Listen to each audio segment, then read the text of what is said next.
أما بعد فأعوذ بالله من الشيطان الرجيم بسم الله الرحمن الرحيم وقضى ربك ألا تعبدوا إلا إياه وبالوالدين إحسانا إما يبلغن عندك الكبر أحدهما أو كلاهما فلا تقل لهما أف ولا تنهرهما وقل لهما قولا كريما واخفض لهما جناح الذل من الرحمة وقل رب ارحمهما كما ربياني صغيرا. وجاء في الحديث الشريف قال عبد الله بن عمر لرجل أدب ابنك فإنك مسؤول عن ولدك ما أدبته. قال الله سبحانه وتعالى في شأن حبيبه إن الله وملائكته يصلون على النبي يا أيها الذين آمنوا صلوا عليه وسلموا تسليما.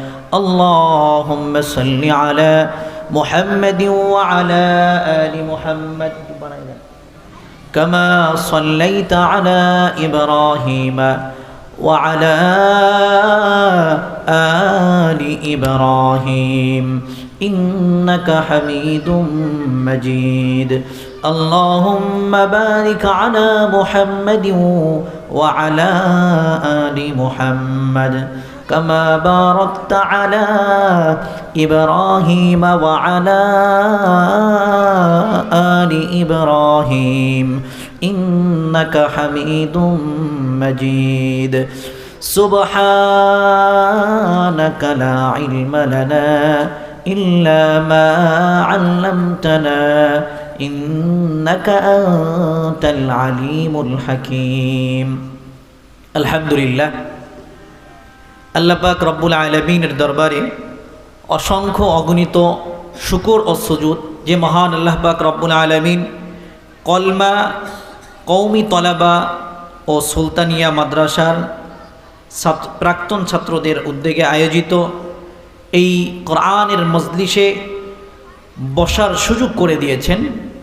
ওই সত্তার দরবারে দিল খুলে মন উজাড় করে কণ্ঠ ছেড়ে দিয়ে শুকরিয়া আদায় করে বলি আলহামদুলিল্লাহ।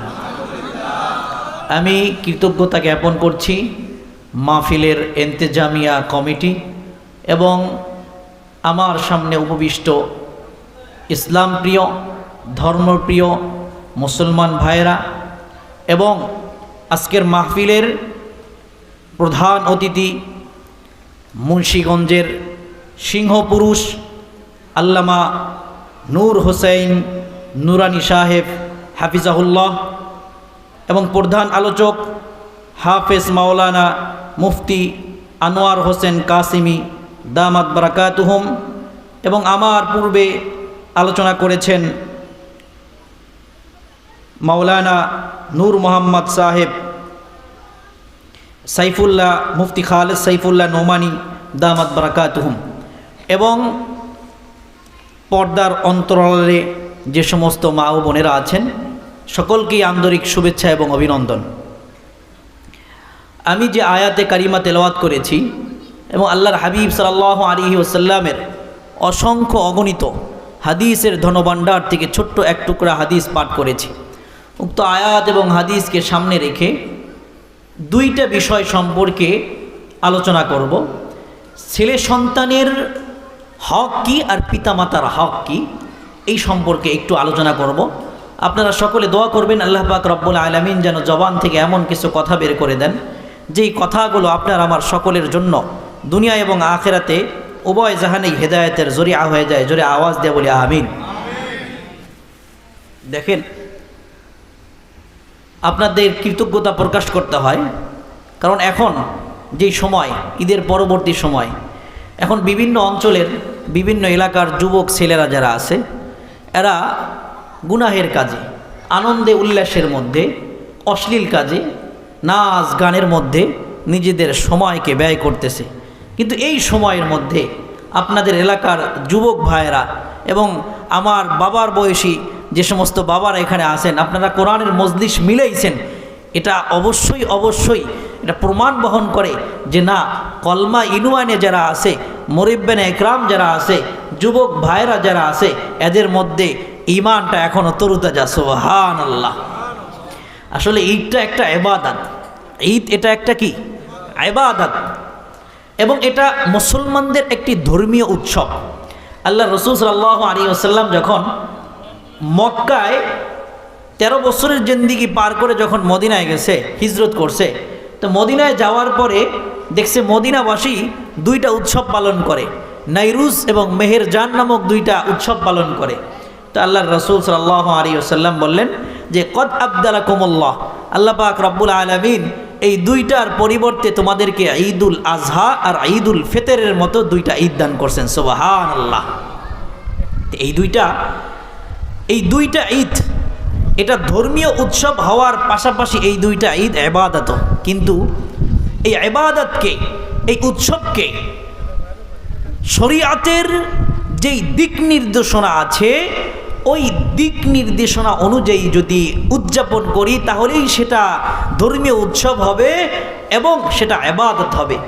নফসের খাহেসাত পালনের জন্য যদি গান বাদ্য করি, মেয়েদেরকে নিয়ে যদি আড্ডাবাজি করি, নৌকা ভাড়া করে অথবা গাড়ি ভাড়া করে ডেকসেট বাজিয়ে যদি গান বাদ্য করি, তাহলে সেটা আর ঈদ থাকে না, তখন সেটা ওয়াইদ হয়ে যায়। কথা বলেন ঠিক কি না? কিন্তু আপনাদের এলাকার যুব সমাজ এর থেকে বিরত আছে, এই জন্য কৃতজ্ঞতা প্রকাশ করছি। দেখেন, আমি যে আয়াতে কারিমা তেলাওয়াত করেছি এবং যে হাদিস তেলাওয়াত করেছি, আল্লাহ পাক রব্বুল আলামিন এই আয়াতের মধ্যে পিতা মাতার সাথে কীরকম ব্যবহার করবে এটা তুলে ধরেছেন। আর যেই হাদিস পাঠ করেছি, এই হাদিসের মধ্যে ছেলে সন্তানের হক কি, এই ব্যাপারে আল্লাহর রাসূল আলোচনা করেছেন। ছেলে সন্তানের হক সম্পর্কে আমি একটু আলোচনা করব। আমাদের সমাজের মধ্যে আমরা বিভিন্ন জায়গায় মাহফিলে গেলে মুরব্বিনে ইকরাম যারা আছেন, বাবার বয়সী, দাদার বয়সী যারা আছেন, তারা অনেক সময় শিকায়েত করে যে হুজুর, ছেলে ভাত দেয় না। ছেলে কি দেয় না? ভাত দেয় না, খারাপ ব্যবহার করে, ছেলে কথা শোনে না, ছেলে আমাদেরকে মান্য করে না, খারাপ ব্যবহার করে। তো একটু ছেলে সন্তানের হক সম্পর্কে, একটু পিতামাতার হক সম্পর্কে একটু আলোচনা করিয়েন। দেখেন, এই সন্তানের যে হক আছে, এই হক যদি আপনি সহিভাবে যদি আদায় না করেন, পুঙ্খানুপুঙ্খভাবে যদি সন্তানের হক আদায় না করেন, তাহলে এই সন্তানও বড় হওয়ার পরে পিতামাতার হক আদায় করবে না। আপনারা দেখবেন বিভিন্ন বৃদ্ধাশ্রমে যখন যাবেন, এরা বিভিন্ন সময় সাংবাদিকদের কাছে সাক্ষাৎকার দেয় যে হুজুর, বা সাংবাদিকদেরকে বলে যে টাকা পয়সা খরচ করে ছেলেদেরকে শিক্ষিত করেছি, কিন্তু মানুষ বানাইতে পারি নাই। মানুষ শিক্ষিত হইলেই মানুষ হয় না। কথা বলেন ঠিক কিনা? মানুষত্ব অন্য একটা জিনিস। আমরা ছোট্ট সময় ট্যুর বইতে পড়েছিলাম, দাদা তার নাতিকে বলতেছে যে নাতি, মানুষের মতো মানুষ হও। তা নাতি প্রশ্ন করছে, দাদা আমি তো মানুষ, তা মানুষের মতো মানুষ হব কীভাবে? তুমি আকার ইঙ্গিতে মানুষ, আকার আকৃতিতে তুমি মানুষ, কিন্তু মানুষত্ব ভাব যদি তোমার ভিতরে না থাকে, তাহলে তুমি প্রকৃত মানুষ হতে পারবা না। মানুষ হতে হলে মানুষত্ব বোধ ভিতরে পয়দা করতে হবে। আর ধর্মীয় মূল্যবোধ যাদের মধ্যে থাকবে, এরা প্রকৃতপক্ষে এরা মানুষ হবে। কথা বলেন ঠিক কিনা? এজন্য আজকে ছেলে সন্তান পিতামাতার হক আদায় করে না, স্বামী স্ত্রীর হক আদায় করে না, স্ত্রী স্বামীর হক আদায় করে না। প্রত্যেক জায়গায় আজকে মানুষ হক নষ্ট করতেছে। স্বামী স্ত্রীর হক আদায় না করার কারণে সমাজের মধ্যে পরকীয়া বেড়ে যাচ্ছে। স্ত্রীকে যথাযথ সময় না দেওয়ার কারণে স্ত্রী আরেক পুরুষের দিকে তার মাইল হয়ে যাচ্ছে, আগ্রহ বোধ করছে আরেক পুরুষের প্রতি, তার মহাব্বত সৃষ্টি হচ্ছে স্বামী তার হক আদায় না করার কারণে। ঠিক তেমনিভাবে স্ত্রী ও স্বামীর হক আদায় না করার কারণে স্বামীর মন আরেক মেয়ের দিকে ঝুঁকে যাচ্ছে। কথা বলেন ঠিক কিনা? এই জন্য হক সম্পর্কে অবগত হওয়া। আপনার এই সন্তানটা আসমান থেকে গাঁজাখোর হয়ে জমিনের মধ্যে পড়ে নাই, আপনার এই সন্তানটা আসমান থেকে চোর হয়ে জমিনের মধ্যে আসে নাই, আপনার এই সন্তানটা আসমান থেকে ডাকাত হয়ে জমিনের মধ্যে আসে নাই, আপনার এই সন্তানটা জেনাখোর হয়ে দুনিয়ার মধ্যে আসে নাই। আপনার অবহেলার কারণে, পরিবারের অবহেলার কারণে, পিতামাতার অবহেলার কারণে, সমাজের অবহেলার কারণে, রাষ্ট্রের অবহেলার কারণে আজকে আপনার সন্তান গাঁজাখোর হয়েছে, মদখোর হয়েছে, ইয়াবাখোর হয়েছে, আপনার সন্তান আজকে ধর্ষক হয়েছে। কথা বলেন ঠিক কিনা? এক ছেলে জেলের আসামি, ফাঁসির রায় হয়ে গেছে, খুন করছে, খুন, ফাঁসির রায় হয়ে গেছে। তো ফাঁসির রায় হওয়ার আগে, ফাঁসি যখন দিবে তখন তার মনের যে বাসনা আছে এটা জানতে চাওয়া হয়, শেষ ইচ্ছা যেটা। তো ছেলেকে প্রশ্ন করছে, তোমার শেষ ইচ্ছা কি? ছেলে বলছে, আমি আমার পিতামাতার একটু সাক্ষাৎ পেতে চাই। তো কাঠগড়ার মধ্যে পিতামাতার সাক্ষাৎ, ছেলের সামনে যখন পিতামাতাকে আনা হয়েছে, ছেলে পিতার গালে একটা থাপ্পড় মারছে কইসা, মায়ের গালে একটা থাপ্পড় মারছে কইসা। পুরা জেলখানা নিস্তব্ধ হয়ে গেছে। কি ব্যাপার? কিছুক্ষণ পরে আর ফাঁসি হবে, আর এখন ও মায়ের গালে থাপ্পড় মারতেছে, বাপের গালে থাপ্পড় মারতেছে। এই ছেলে তো চরম বেয়াদব, এই ছেলেকে তো ফাঁসি আরও আগে দেওয়ার দরকার ছিল। খুন তো খুন করছেই, এখন তো পিতামাতার গায়ে হাত তুলতেছে। ছেলে দুই চোখের পানি ছেড়ে দিয়ে কাঁদতেছে যে আজকে আমি এই ফাঁসির মঞ্চে, কিছুক্ষণ পরে ফাঁসিতে আমাকে ঝুলানো হবে, এর দোষ কার? এর দায়ভার কার? এর দায়ভার আমার না, এই দোষ আমার না, আমার এই পিতামাতার দোষ। কারণ হলো, আমার মা যখন আমাকে বলেছে যে কলই শাক খাইতে মন চাইছে, মা জানতো আমাদের জমি নাই, কিন্তু আমি কলই শাকের ব্যবস্থা করে নিয়ে আসছি, অর্থাৎ অন্যের ক্ষেত থেকে চুরি করে কলই শাক নিয়ে আসছি। মা তো কলই শাক দেখে খুশি হয়ে গেছে। মা এই কথা জিজ্ঞাসা করে নাই, বাবা তুমি কলই শাক কোথায় পাইলা? আমি ইনকাম ছিল না, মা গরুর গোস্ত খাইতে চাইছে, আমি 5 কেজি গরুর গোস্ত নিয়ে আইছি। মা কখনো জিজ্ঞাসা করে নাই যে 5 কেজি গরুর গোস্ত যে নিয়ে আসলা, তুমি টাকাটা কোথায় পাইলা? মা বাজার করার জন্য 2000 টাকা দিছে, আমি 5000 টাকার বাজার করে নিয়ে আসছি। বাবা 2000 টাকা দিছে বাজার করার জন্য, আমি 5000 টাকার বাজার করে নিয়ে আসছি। বাবা কখনো জিজ্ঞাসা করে নাই যে তোমাকে দিলাম 2000 টাকা, তুমি 5000 টাকার বাজার কিভাবে করলা? এটা কখনো জিজ্ঞাসা করে নাই। এই অর্থগুলো, এই সম্পদগুলো আমি অবৈধ পন্থায় উপার্জন করেছি, মানুষের পকেট মেরেছি, ঘরের মধ্যে শিং খুদে চুরি করেছি, মানুষকে চুরি ঠেকায়া তার থেকে জোর জবস্তি করে টাকা নিয়েছি, এরপরে আমি আমার পকেট খরচ চালাইছি। পিতামাতা কখনো আমাকে জিজ্ঞাসা করে নাই। এক পর্যায়ে আমি কুখ্যাত খুনি হয়েছি, কুখ্যাত ডাকাত হয়েছি, এক পর্যায়ে আমি মানুষকে খুন করে এখন আমি ফাঁসির মঞ্চে ঝুলতেছি। এই দায়ভার কার? এই কথা বলেন কার? কিছুদিন আগে আপনারা নেড়ে দেখেছেন, গাজীপুরে জামালপুর একটা এলাকা, কালীগঞ্জ থানা জামালপুর এলাকা, আমি এর পাশের এলাকায় ছিলাম। এই জামালপুর এলাকায় এক বাবা তার সন্তানকে কুড়াল দিয়া কোপায়া মারছে। দেখছেন কিনা আপনারা? নেট যারা ব্যবহার করেন, পত্র পত্রিকায় দেখছেন কিনা? কেন মারছে? যে এই ছেলে গাঁজা খাইতো, ইয়াবা খাইতো, মদ গাঁজা এগুলি সেবন করতো, নেশাদ্রব্যের মধ্যে হাবুডুবু খাইছে। বাবাকে প্রতিদিন জ্বালাতন করত, মারধর করত, অকাত্য ভাষায় বাপ মাকে গালিগালাজ করত। বাবা মা সহ্য করতে না পেরে, বাপ সহ্য করতে না পেরে ছেলেকে কুড়াল দিয়া কোবায়া হত্যা করে ফেলছে। এরপরে বাবা নিজেই পুলিশের কাছে ধরা দিছে। বাবা কাঁদতেছিল আর বলতেছিল যে বাবা তোমাকে ছাড়া আমি কেমনে থাকবো। এই যে বাবা ছেলেকে হত্যা করলো, বাবার হাতে আজকে ছেলে হত্যা, আবার দেখবেন পত্রপত্রিকায় ছেলের হাতে বাবা খুন। এর কারণ কি? এই ছেলেকে দিনই শিক্ষায় শিক্ষিত করা হয় নাই। এই ছেলেকে, আপনার ছেলে রাত 10টার সময় ঘরে আসে, রাত 12টা, 1টা, 2টার সময় ঘরে আসে, আপনি কোনোদিন খোঁজ নেন নাই আপনার ছেলে এত রাত কোথায় কাটাইলো। আপনার ছেলে বন্ধু বান্ধবের সাথে চলাফেরা করে, এই বন্ধু বান্ধব খারাপ কিনা এটা আপনি কখনো কি করেন নাই? খোঁজ খবর নেন নাই। ছেলে যখন আয়ত্তের বাহিরে চলে গেছে, এখন বাবা একটা কথা বললে বাবার গায়ে ছেলে হাত তুলতে চায়, এখন মাথায় হাত দিছেন। ছেলেকে আগুনে ফালায়া শরীর পোড়ায়া এখন পানি ঢাললে কাজ হইব? ওর তো শরীর এখন পুইরা গেছে, ওর জিন্দেগির লাইফ শেষ হয়ে গেছে, এখন আহারে উহুরে করলে কাজ হইব না। ওই দিন আমার কাছে এক লোক আসছে, আমি তো হাসাইলের ইমাম সাহেব, খতিব সাহেব জানেন আপনারা, এক লোক আসছে আমার কাছে যে হুজুর কোনো তদবির দেওয়া যায়? কার জন্য? ছেলের জন্য। কেন, কি হয়েছে? কয় ছেলে তো রাতভর ঘুমায় না, ওই নেশাদ্রব্য করছে, এখন মাথাটা পুরা মানে মেন্টালিটি সমস্যা হয়ে গেছে, এখন ডাইন বাম চিনে না, ভালো মন্দ চিনে না, সারাদিন মানে বাজে কথাবার্তা বলে, রাতভর ঘুমায় না, মানে পুরা মাথা শেষ হয়ে গেছে।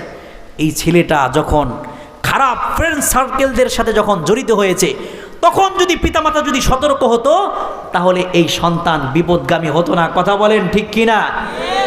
এই জন্য পিতামাতার সতর্ক হতে হবে। কথা বলেন ঠিক কিনা? ছেলে সন্তানের হক আদায় করবেন কিভাবে? আপনি যদি ভালো একজন সন্তানের পিতা হতে চান, আপনি যদি ভালো একটা মেয়ের যদি পিতা হতে চান, মা হতে চান, তাহলে বিবাহের আগ থেকে আপনার প্রস্তুতি নিতে হবে যে আমি ভালো একজন সন্তানের মা হতে চাই, আমি ভালো একজন সন্তানের বাপ হতে চাই। বিবাহের আগ থেকেই আপনাকে প্রস্তুতি নিতে হবে। কিভাবে প্রস্তুতি নেবেন? যখন সন্তানের জন্য যখন মা নির্বাচন করবেন, ইখতিয়ারুজ জাওজাতিস সালিহা, ভালো একজন মা ওই সন্তানের জন্য নির্বাচন করবেন। অর্থাৎ পাত্রী যখন নির্বাচন করবেন তখন দিনদার একজন পাত্রী নির্বাচন করবেন। এখন আপনি যদি এমন পাত্রী নির্বাচন করেন যেই মেয়ের রাত 12টা পর্যন্ত ফেসবুকে চ্যাটিং করতে করতে সময় যায়, যেই মেয়ে খাবারের সময় চলে যায় কিন্তু হিন্দি সিরিয়াল মিস হয় না, স্টার জলসা যেই মেয়ের মিস হয় না, এমন মেয়ে যদি লাইফ পার্টনার হিসেবে যদি আপনি যদি গ্রহণ করেন আর দোয়া করবেন, আল্লাহ আমার ঘরে তুমি হাসান বসরি দাও, রাবেয়া বসরি দাও, কোশ্চিনকালে সম্ভব। আম গাছ লাগাইবেন আর জাম চাইবেন, হইব? কাজ হইব? এই মেয়ে তো সারাদিন স্টার জলসা আর হিন্দি ফিল্ম দেখবে আর চিন্তা করবে যে আমার ছেলেটা যেন অমুক নায়কের মতো হয়, আমার মেয়েটা যেন অমুক নায়িকার মতো হয়। কথা বলেন ঠিক কিনা? হিন্দি সিরিয়াল দেখবে আর চিন্তা করবে যে ওই যে হিন্দি সিরিয়ালের মধ্যে দেখবেন মেয়ে ছেলের বউ শাশুড়ির সাথে কিভাবে গ্যাঞ্জাম লাগায়, কুটনিমেই যত বুদ্ধি আছে এই বুদ্ধিগুলো সেখানে শেখানো হয়। ওই মেয়ে দেখে দেখে এইগুলি শিখছে। এখন সংসারের মধ্যে মিল নাই, মায়ের মধ্যে আর বউয়ের মধ্যে মিল নাই। কথা বলেন এরকম হয় কিনা? এজন্য আপনাকে ইখতিয়ারুজ জাওজাতিস সালিহা, একজন সৎ রমণী জীবন সঙ্গিনী হিসাবে আপনার গ্রহণ করতে হবে। হাদিসের মধ্যে আসছে তুনকাহুল মারআতু লিআরবাঈন, মহিলাকে বিবাহ করো 4টা জিনিস দেখে বিবাহ করো। কয়টা জিনিস? জোরে আওয়াজ দিয়ে বলেন, কয়টা জিনিস? 4টা জিনিস দেখে বিবাহ করো। একটা হলো তার সৌন্দর্য দেখে বিবাহ করো, তার ধন সম্পদ দেখে বিবাহ করো, তার বংশ মর্যাদা দেখে বিবাহ করো, তার দিনদারিত্ব দেখে বিবাহ করো। আল্লাহর হাবিব দিনদারিত্বকে পরে বললেও মর্যাদার দিক থেকে দিনদারিত্বকে প্রাধান্য দিয়েছে। আল্লাহর হাবিব বলছে ফাজফার বিজাতিদ্দিন ওয়ালাউ তারিবাত ইয়াদাক, তুমি দিনদারিত্বকে প্রাধান্য দাও, দিনদারিত্বকে প্রাধান্য দাও। আজকে যদি আপনি যদি দিনদারিত্বকে যদি প্রাধান্য দিয়া যদি বিবাহ করেন, আপনার জিন্দেগি সুখময় হবে। ওই সন্তান থেকে, ওই মায়ের গর্ভ থেকে ভালো সন্তানের আশা করা যায়। কথা বলেন ঠিক কিনা? এজন্য যুবক ভাই যারা আছেন, বিবাহের ক্ষেত্রে চেহারা না, দিনদারিত্বকে আগে কি করেন? প্রাধান্য দেন। বিবাহ যখন করছেন, এরপরে বিবাহ করার পরে সন্তান যখন গর্ভে আসছে, এই সন্তান গর্ভে আসার পরে ওই মায়ের কিছু আমল আছে। ওই মায়ের কিছু কি আছে? আমল আছে। আল্লাহর কাছে দোয়া করা, আল্লাহর কাছে বেশি বেশি দোয়া করা সন্তানের জন্য, যে আল্লাহ রব্বানা হাবলানা মিন আজওয়াজিনা ওয়া যুররিয়াতিনা কুররাতা আ'য়ুনি ওয়াজআলনা লিল মুত্তাকিনা ইমামা রব্বি হাবলি মিনাস সালিহিন। হে আল্লাহ, তুমি আমাকে নেককার ছেলে সন্তান দান করো এবং কিতাবের মধ্যে আসছে মায়ের গর্ভে যখন সন্তান আসে তখন প্রথম মাসে মা যদি সূরা আল ইমরান তেলাওয়াত করে তাহলে ওই সন্তান দামি হয়, যদি আওয়াজ দিয়ে বলেন সুবহানাল্লাহ। দ্বিতীয় মাসে যদি সূরা ইউসুফ তেলাওয়াত করে, সূরা ইউসুফ, তাহলে ওই সন্তান সুন্দর হয়, সুবহানাল্লাহ। তৃতীয় মাসে যদি মারিয়াম তেলাওয়াত করে, কি সূরা? মারিয়াম সূরা তেলাওয়াত করে, তাহলে ওই সন্তান ধৈর্যশীল হয়। চতুর্থ মাসে যদি সূরা লোকমান তেলাওয়াত করে তাহলে ওই সন্তান বুদ্ধিমান হয়। পঞ্চম মাসে যদি সূরা মুহাম্মদ তেলাওয়াত করে তাহলে ওই সন্তান চরিত্রবান হয়। ষষ্ঠ মাসে যদি সূরা ইয়াসিন তেলাওয়াত করে তাহলে ওই সন্তান কি হয়? জ্ঞানী হয়। আল্লাহ পাক রব্বুল আলামিন সন্তানকে জেহেন যাকাত বেশি দান করেন। সপ্তম, অষ্টম, নবম, দশম মাসে যদি সূরা মুহাম্মদ, ইব্রাহিম, ইউসুফ বেশি বেশি যদি পড়ে তাহলে আল্লাহ পাক রব্বুল আলামিন নেককার ছেলে সন্তান দান করবেন। এবং প্রসব বেদনা যখন শুরু হবে সূরা ইনশিকাক পরে যদি পানি খায় তাহলে আল্লাহ পাক রব্বুল আলামিন ওই প্রসব বেদনাও দূর করে দিবেন, সুবহানাল্লাহ। সন্তান যখন ভূমিষ্ঠ হবে তখন সন্তানের হক হলো ওই সন্তানের কানে আজান দেওয়া। সন্তানের কানে কি দেওয়া? যদি আওয়াজ দিয়ে বলেন কি দেওয়া? আজান দেওয়া। হাদিসের মধ্যে আসছে وعن رافع رضي الله تعالى عنه قال رافع أبو رافع رضي الله تعالى عنه বলেন رأيت رسول الله صلى الله عليه وسلم في أذن الحسن أذن في أذن الحسن حسن بن علي حين ولدته فاطمة আবু রাফি রাদিয়াল্লাহু তাআলা আনহু বলেন হাসান রাদিয়াল্লাহু তাআলা আনহু যখন দুনিয়ার মধ্যে আগমন করেছে আমি নিজ চোখে দেখেছি আল্লাহর রাসূল সাল্লাল্লাহু আলাইহি ওয়াসাল্লাম হাসান রাদিয়াল্লাহু তাআলা আনহুর কানে আজান দিয়েছেন, সুবহানাল্লাহ। ডান কানে আজান, বাম কানে ইকামত। আপনার সন্তান দুনিয়ার মধ্যে ভূমিষ্ঠ হওয়ার সাথে সাথে তাওহীদের বাণীগুলো সন্তানের কানের মধ্যে পৌঁছায়া দেন। সন্তানের কানে আল্লাহর বরত্বের ঘোষণা দিয়ে দেন, আল্লাহু আকবার, আল্লাহু আকবার, আল্লাহু আকবার, আল্লাহু আকবার। আল্লাহ সবচেয়ে বড়, আল্লাহ সবচেয়ে বড়। যেই সন্তান দুনিয়ার মধ্যে ভূমিষ্ঠ হওয়ার সাথে সাথে আল্লাহর বরত্বের ঘোষণা শুনল, এই সন্তান বড় হওয়ার পরে দিলে প্রাণে বিশ্বাস করবে যে দুনিয়ার মধ্যে যে যত বড় হোক হতে পারে কিন্তু আল্লাহর চেয়ে বড় আর কেউ নাই। কথা বলেন ঠিক কিনা? এই সন্তানের কানে যখন আশহাদু আল্লা ইলাহা ইল্লাল্লাহ এই আওয়াজ যখন সন্তানের কানের মধ্যে দিয়া দিবেন, এই সন্তান দিলে প্রাণে বিশ্বাস করে নিবে আল্লাহ চাহে তো এই সন্তানের মধ্যে এটা বদ্ধমূল হয়ে যাবে। আল্লাহ ছাড়া কোনো ইলাহ নাই, সব কিছুর ক্ষমতার মালিককে। এ জোরে আওয়াজ দিয়া বলেন, সব কিছুর ক্ষমতার মালিককে। খাওয়ায় কে? পড়ায় কে? সব কিছুর মালিক আল্লাহ। এই আমার কপালটা আল্লাহ পাক রব্বুল আলামিনের কুদরতি পায়ে ঠেকবে। আশা করা যায় এই সন্তান বড় হওয়ার পরে কোনো মাজারের সামনে যায় নিজের মাথাকে নত করবে না, কোনো মাজারের সামনে যায় হাত পাতবে না, কারণ এই সন্তান ওর কানের মধ্যে আওয়াজ দেওয়া হয়েছে আশহাদু আল্লা ইলাহা ইল্লাল্লাহ। এই সন্তানের কানের মধ্যে যখন আওয়াজ দিবেন আশহাদু আন্না মুহাম্মাদার রাসূলুল্লাহ, আমি সাক্ষ্য দিচ্ছি মুহাম্মাদুর রাসূলুল্লাহ সাল্লাল্লাহু আলাইহি ওয়াসাল্লাম আল্লাহর রাসূল। এই সন্তানের কানের মধ্যে যখন আওয়াজ দিয়ে দিবেন আশা করা যায় এই সন্তান কখনো কাদিয়ানি হবে না, আল্লাহর রাসূলকে নবী হিসাবে বিশ্বাস করবে এবং শেষ নবী হিসাবে বিশ্বাস করবে। কথা বলেন ঠিক কিনা? এখন একটা দল বাইরে হয়েছে কিনা? কাদিয়ানি।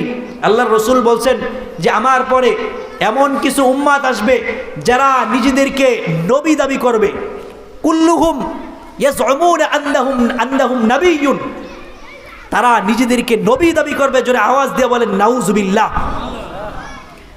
নবীর পরে নবী নাই, সংসদে আইন চাই। সর্বশেষ নবী কে? জোরে আওয়াজ দিয়ে বলেন সর্বশেষ নবী কে? আল্লাহর রাসূল সাল্লাল্লাহু আলাইহি ওয়াসাল্লামকে যারা শুধু নবী মানবে, সর্বশেষ নবী মানবে না, তারাও কাফের। একটা হলো আল্লাহর রাসূলকে নবী মানে নাই, ও তো কাফেরই। যারা নবী মানবে কিন্তু সর্বশেষ নবী মানবে না, তারাও কাফের। কাদিয়ানীরা অনেক সময় বলে আমরা আল্লাহর রাসূলকে নবী মানি কিন্তু শেষ নবী মানি না। স্পষ্ট ঘোষণা করতে চাই, এই কাদিয়ানীরা কাফের। কথা বলেন ঠিক কিনা?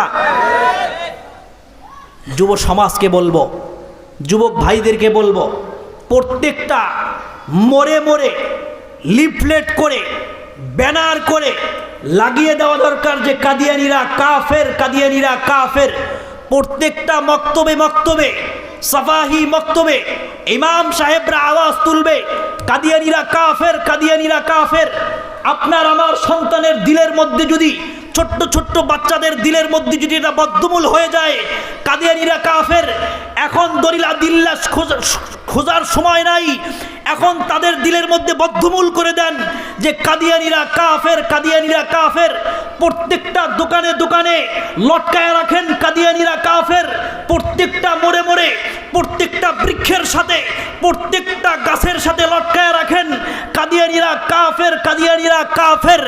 প্রত্যেকটা মানুষের মুখে এই আওয়াজ তুলেন কাদিয়ানীরা কাফের, কাদিয়ানীরা কাফের। কথা বলেন ঠিক কিনা?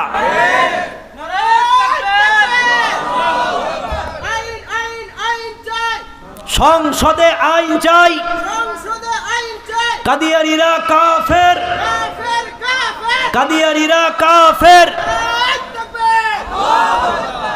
দেখেন, বাজারের মধ্যে যদি কেউ যদি গরুর গোস্তের নাম দিয়া যদি কুকুরের গোস্ত বিক্রি করে, প্রশাসন তার ব্যাপারে পদক্ষেপ নেবে কিনা? আপনারা তার ব্যাপারে পদক্ষেপ নেবেন কিনা? বাজারের মধ্যে, কলমা বাজারের মধ্যে কেউ যদি গরুর গোস্তের নাম করে যদি কুকুরের গোস্ত বিক্রি করে, আপনারা তাকে বাজারে বিক্রি করতে দিবেন? তাকে উৎখাত করবেন না?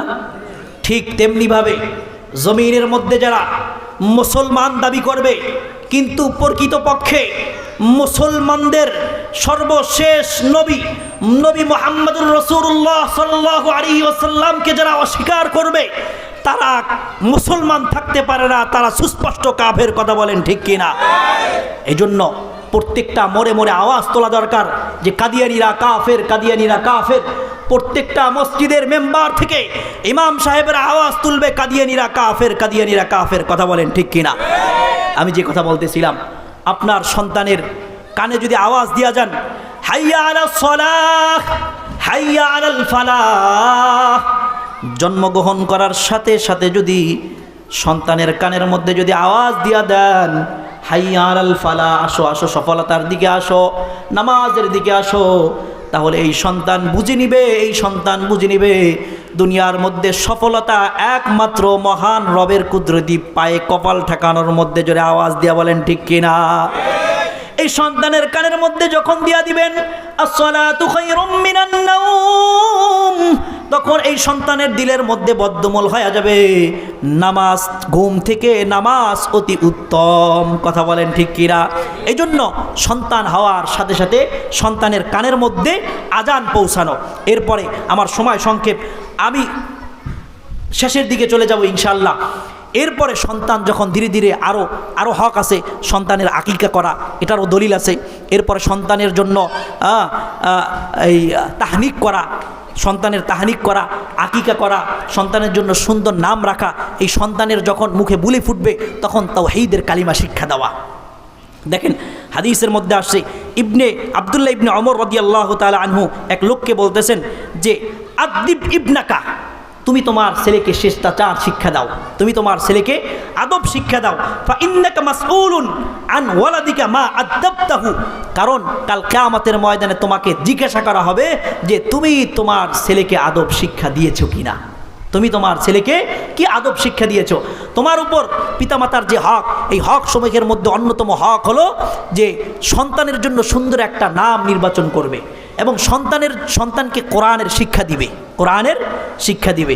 কিন্তু আজকে আমরা সন্তানকে কোরআনের শিক্ষা দেওয়ার ক্ষেত্রে আমরা অনেক গার্ডিয়ানই অনাগ্রহ প্রকাশ করি, সন্তানকে কোরআনের শিক্ষা থেকে অনেকেই আমরা দূরে রাখতেছি, পিছিয়ে রাখতেছি। অথচ উচিত ছিল এই সন্তানকে কোরআনের শিক্ষায় শিক্ষিত করা।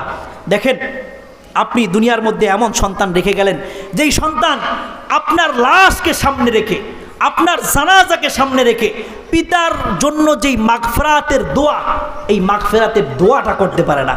اللهم اغفر لي حينا وميتنا وشاهدنا وغائبنا وصغيرنا وكبيرنا وذكرنا وأنثانا اللهم من أحييته منا فأحيه على الإسلام وما توفيته منا فتوفه على الإيمان। এই দোয়াটা আপনার সন্তানকে আপনি শিক্ষা দেন নাই। নামাজের পরে পিতামাতার জন্য রব্বির হামহুমা কামা রব্বায়ানি সগীরা বলে দোয়া করা, এই দোয়াটা আপনি আপনার সন্তানকে শিক্ষা দেন নাই। আপনার সন্তান আপনার জন্য দোয়া করতে হলে হুজুর ভাড়া করা লাগে। কি ভাড়া করা লাগে? হুজুর ভাড়া করা লাগে। এছাড়া আপনার সন্তান দোয়া করতে পারে না। আপনার সন্তান বছরে একবার নামাজের জন্য যায়, 5 ওয়াক্ত নামাজও নিয়মিত আদায় করে না, কারণ আপনি আপনার সন্তানকে শিক্ষা দেন নাই। এই শিক্ষাটা, নামাজের শিক্ষাটা আপনি আপনার সন্তানকে দেন নাই। কোরআনের শিক্ষাটা আপনি আপনার সন্তানকে দেন নাই। আপনার কবরের সামনে গিয়ে এই সন্তান কিভাবে দোয়া করবে? অথচ হাদিসের মধ্যে আসছে ইদা মাতা ইবনু আদম ইনকাতা আমালুহু ইল্লা মিন সালাস। বনি আদম যখন মারা যায় তখন সমস্ত আমলের দরজাগুলো বন্ধ হয়ে যায়, শুধুমাত্র 3টা আমলের দরজা খালি থাকে। কয়টা আমল? জোরে আওয়াজ দিয়ে বলেন, কয়টা আমল? 3টা আমলের দরজা খালি থাকে। এর মধ্যে একটা হলো সদকাতুন জারিয়া। সদকায়ে জারিয়া অর্থাৎ মসজিদ, মাদ্রাসা, এতিমখানায় অসহায় দরিদ্রদেরকে যেটা দান করেছেন, এই দানটা কাল কিয়ামত পর্যন্ত বাকি থাকবে। এরপরে 2 নাম্বার হলো ওয়ালাদুন সালিহুন ইয়াদউলা। যদি এমন কোন সন্তান দুনিয়ার মধ্যে রেখে যান, যেই সন্তান আপনার কবরের পাশে গিয়া মহান রবের সামনে 2 হাত তুলে রব্বির হামহুমা কামা রব্বায়ানি সগীরা, আল্লাহ ছোট্ট সময় আমার পিতামাতা যেইভাবে আমাকে লালন পালন করেছে, কবরের মধ্যে আপনি আমার পিতামাতাকে ওইভাবে লালন পালন করেন। এরকম সন্তান যদি রেখে যান, 5 ওয়াক্ত নামাজের পরে 2 ফোঁটা চোখের পানি ফেলে সন্তান যদি পিতামাতার জন্য যদি দোয়া করে, আল্লাহ পাক রব্বুল আলামিন ওই দোয়া কবুল করে। কিন্তু প্রশ্ন হলো, এমন সন্তান তো দুনিয়ার মধ্যে আপনার রেখে যেতে হবে। আপনি এমন সন্তান রেখে গিয়েছেন দুনিয়ার মধ্যে যেই সন্তানের ডিগ্রির কোনো অভাব নাই, কিন্তু পিতার রুহের মাগফিরাতের জন্য 1বার সূরা ফাতিহা পড়বে, 3বার সূরা ইখলাস পড়বে, এমন সন্তান আপনি দুনিয়ার মধ্যে রেখে যান নাই। বরং আরে আমার কাছে এক পিতা শিকায়ত করতেছে, এক বাপ শিকায়ত করতেছে। কি শিকায়ত শুনবেন? তা হুজুর, আমার সন্তানটা দোয়া করে আমি যেন তাড়াতাড়ি মইরা যাই। আমি কই, এটা কি কন? সন্তানের বাবার জন্য এই দোয়া করতে পারে? হুজুর আপনি জানেন না। আমি কই, আপনি বুঝলেন কেমনে? হুজুর, আমি যদি মরি তাহলে ওরা এলাকার মাতুব্বারি পাবে। আমি যদি মরি তাহলে আমার যে সমস্ত জায়গা জমি আছে এইগুলি সব ওদের হাতে চলে যাব। আমি যতদিন জীবিত আছি ততদিন পর্যন্ত ওদের কাছে মাতুব্বারি যাবে না। এলাকার মানুষ মাতুব্বার হিসাবে এখন আমাকেই জানে। বড় পোলারা মাতুব্বারি করার জন্য পাইসারা দিয়া ওড়ে, মাথা নাড়া দিয়া ওড়ে, কিন্তু আমি জীবিত আছি দেখা মানুষ ওকে জিগায় না। আমি যদি মারা যাই তাহলে মানুষ ওকে টানবে। এই জন্য ও দোয়া করে যাতে আমি যাতে আমি তাড়াতাড়ি দুনিয়া থেকে মইরা যাই। বুঝছেন দুনিয়াটা কোন জায়গায় গেছে? ইন্নামাল হায়াতুদ দুনিয়া মাতা। দুনিয়াটা হলো ভোগ বিলাসের দুনিয়া। এখানে কেউ কারো আপন না, কেউ কারো আপন না। বৃদ্ধ হওয়ার পরে সন্তান ছেলে সন্তানের কাছে পিতামাতা একটা সময় বোঝা হয়ে যায়। কিছুদিন আগে বৃদ্ধাশ্রমের এক মুরব্বীর সাক্ষাৎকার দেখছিলাম। ওই মুরব্বী সরকারি কর্মজীবী ছিল, আর্মিতে চাকরি করত। ওই মুরব্বী বলতেছে যে টাকা পয়সা অনেক কামাইছি, ছেলে সন্তানগুলোকে পড়ালেখা করাইছি। এই সন্তান একদিন বাড়িতে গিয়া বলতেছে, বাবা তোমার সাথে সকালের নাস্তা একসাথে করব। আমার দিলটা তো খুশিতে ভয়েরা গেছে। ছেলে আমাকে গাড়িতে উঠাইছে, গাড়িতে উঠাইয়া দোকানের মধ্যে নেয় নাই, রেস্টুরেন্টে নেয় নাই, ছেলে আমাকে এই বৃদ্ধাশ্রমে দিয়ে গেছে। এখন আমি অচল মানুষ, হাঁটতে চলতে পারি না, বাথরুম প্রসাব জায়গায় করতে হয়, আমি হাঁটতে চলতে পারি না, কিভাবে আমি বাড়িতে যাব? আমাকে বছর খানিক ধরে এই সন্তান আমাকে এখানে রাইখে গেছে। টাকা পয়সা খরচ করে ছেলেকে শিক্ষিত করছি, কিন্তু মানুষ করতে পারি নাই। পিতামাতার সেবা যত্ন এটা যে সন্তানের উপর আবশ্যক, ফরজ, এটা কিভাবে বুঝবে? পিতামাতা কাফের মুশরিক হলেও পিতামাতার সাথে অন্যায় করা যাবে না, পিতামাতার হুকুম আহকামের খেলাফ করা যাবে না। হাদিসের মধ্যে ঘটনা আসছে, আবু হুরায়রা রাদিয়াল্লাহু তাআলা আনহু তার মা মুশরিকা ছিল, তিনি যখন ইসলাম ধর্ম গ্রহণ করছে, আবু হুরায়রা রাদিয়াল্লাহু তাআলা আনহু বলতেছেন, কুনতু আদউ উম্মি ইলাল ইসলাম, আমি আমার মাকে ইসলামের দিকে আহ্বান করতাম। মহিয়া মুশরিকাতুন, আমার মা ছিল মুশরিকা, আমি আমার মাকে ইসলামের দিকে আহ্বান করতাম। কিন্তু ফাসমাআতনি ইয়াওমান মা উকরিহু ফি রাসূলিল্লাহি সাল্লাল্লাহু আলাইহি ওয়াসাল্লাম, আমার মা একদিন রাসূলুল্লাহ সাল্লাল্লাহু আলাইহি ওয়াসাল্লাম সম্পর্কে আমাকে এমন কিছু বাক্য শোনাইছে যা আমি পছন্দ করতে পারি নাই। আমার দিলের মধ্যে খুব কষ্ট লাগছে যে রসুলকে গালি দিল আমার মা, কিন্তু মা তো আমি কিছু করতে পারি নাই। আবু হুরায়রা রাদিয়াল্লাহু তাআলা আনহু বলতেছেন, ফাআতাইতু রাসূলুল্লাহ ওয়া আনা আবকি, আমি রাসূলুল্লাহ সাল্লাল্লাহু আলাইহি ওয়াসাল্লামের দিকে দৌড়ায়া দৌড়ায়া যাইতেছিলাম আর কান্না করতেছিলাম। কাঁদতে কাঁদতে রসুলের দরবারে গিয়া হাজির হইলাম। রসুল আমার চোখের পানি দিয়া বলতেছে, মা তাবকি ইয়া আবু হুরায়রা, এ আবু হুরায়রা, কোন জিনিস তোমাকে কাঁদাইতেছে, কেন তুমি কাঁদতেছো?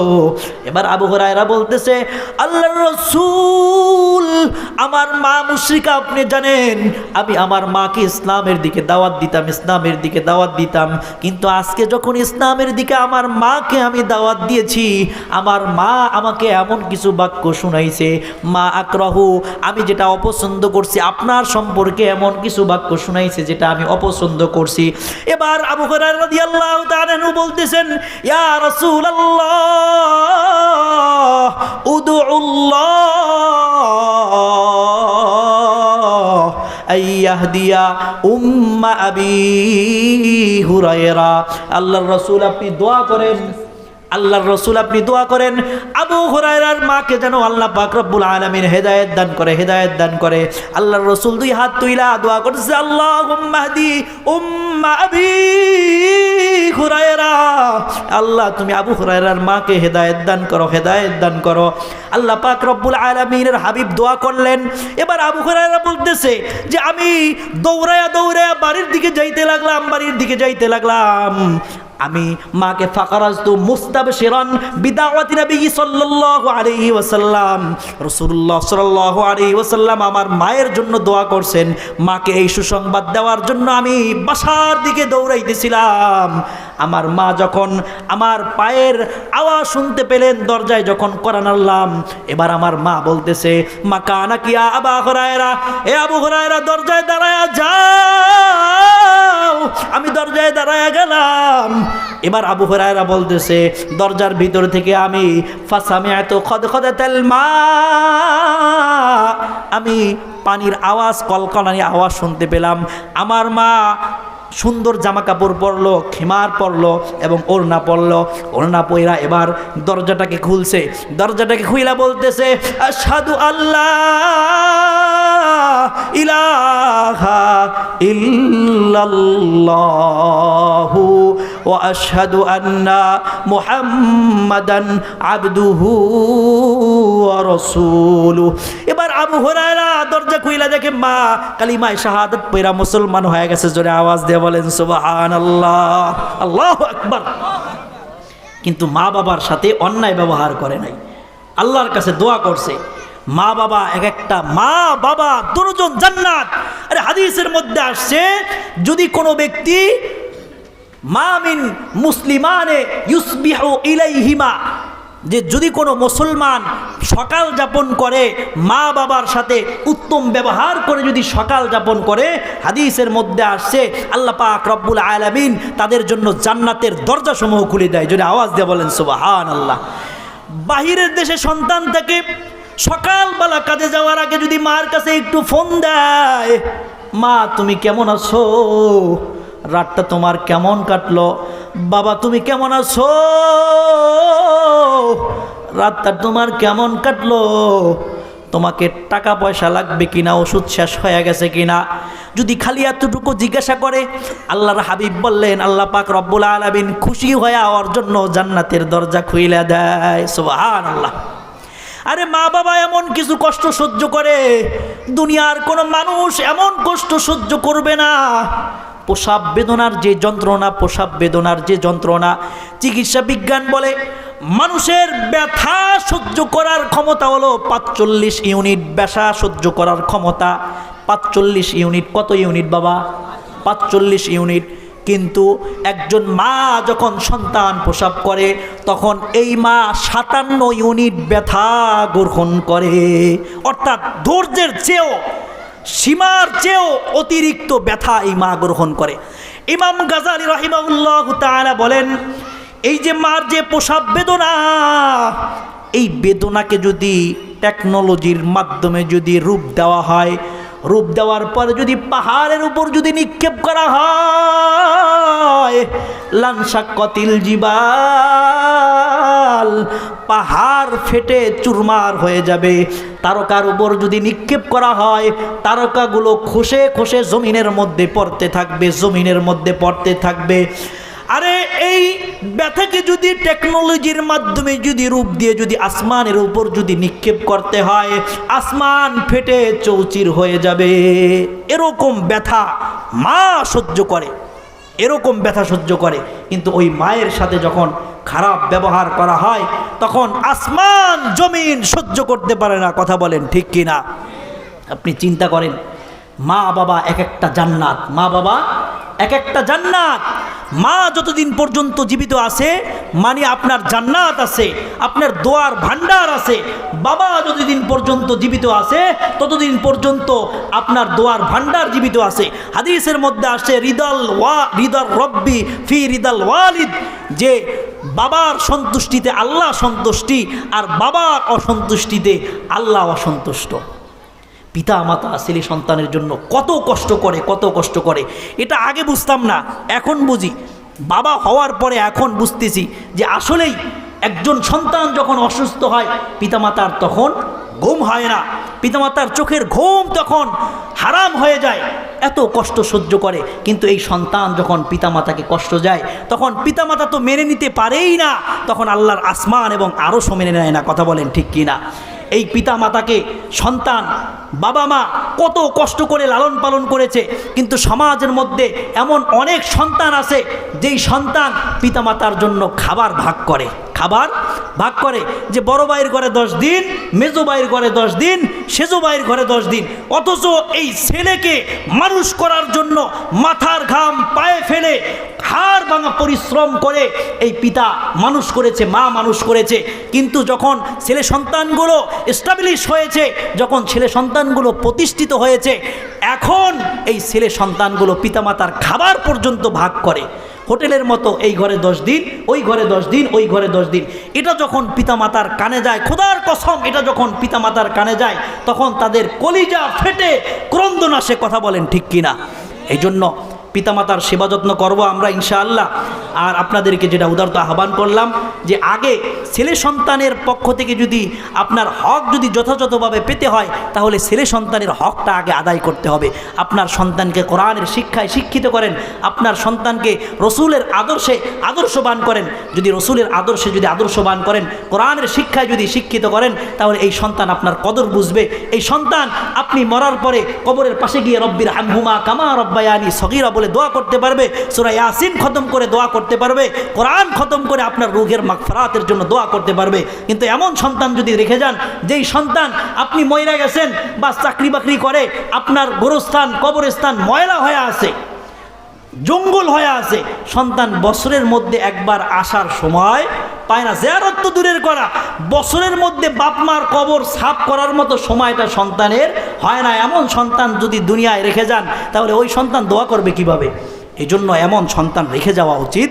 পিতামাতার জন্য কর্তব্য, দায়িত্ব যে যেই সন্তান আপনার আমার মরার পরে কবরের কাছে গিয়ে অন্তত 2 হাত তুলে মহান রবের কাছে দোয়া করতে পারে এবং কোরআনের শিক্ষায় শিক্ষিত করা। আল্লাহ পাক রব্বুল আলামিন আমাদের সকলকে সন্তানের হকগুলো আদায় করার তৌফিক দান করুক, সন্তানদেরকে পিতামাতার হকগুলো আদায় করার তৌফিক দান করুক।